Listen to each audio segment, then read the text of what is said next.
दोस्तों, आज के वीडियो में आप सभी का स्वागत है। पिछली वीडियो में श्री कृष्ण को रणछोड़ क्यों कहा जाता है के विषय में चर्चा की गई थी कि कैसे भगवान रण छोड़कर भागे थे और फिर कैसे उन्होंने देवताओं के वरदान को फलित करने और राजा मुचकुंद के मोक्ष हेतु कैसे उन्होंने काले वन का वध राजा मुचकुंद के द्वारा करवाया।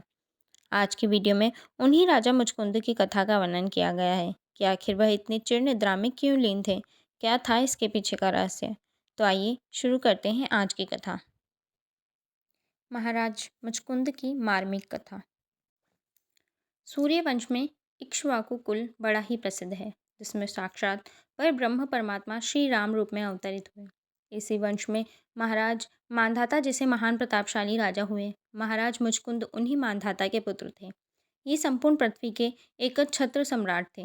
बल पराक्रम में ये इतने बड़े थे कि पृथ्वी के राजा ही क्या, देवराज इंद्र भी इनकी सहायता के लिए लालायित रहते थे। एक बार असुरों ने देवताओं पर आक्रमण कर दिया। देवता बड़े दुखी हुए। उनके पास योग्य सेनापति नहीं था, अतः उन्होंने महाराज मुचकुंद से सहायता की प्रार्थना की।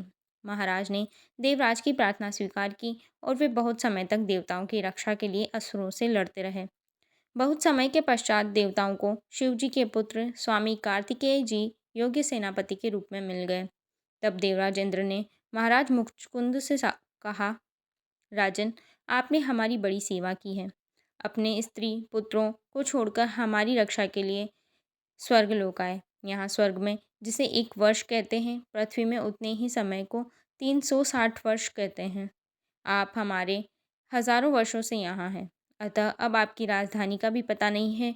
आपके परिवार वाले सभी मृत्यु को प्राप्त हो गए हैं। हम आप पर बड़े प्रसन्न हैं। मोक्ष को छोड़कर आप जो कुछ भी मांगना चाहें मांग लें, क्योंकि मोक्ष देना हमारी शक्ति के बाहर है।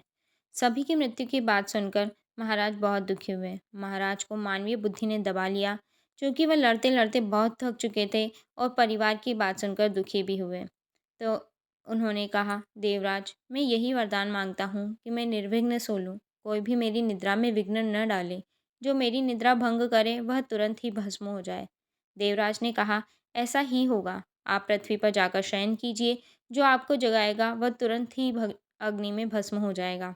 ऐसा वरदान पाकर महाराज मुचकुंद भारतवर्ष में आकर एक गुफा में सो गए। सोते सोते उन्हें कई युग बीत गए। द्वापर युग आ गया। भगवान ने यदुवंश में श्री कृष्ण के रूप में अवतार ले लिया। तो ये थी राजा मुचकुंद की चिर निद्रा के पीछे की कथा।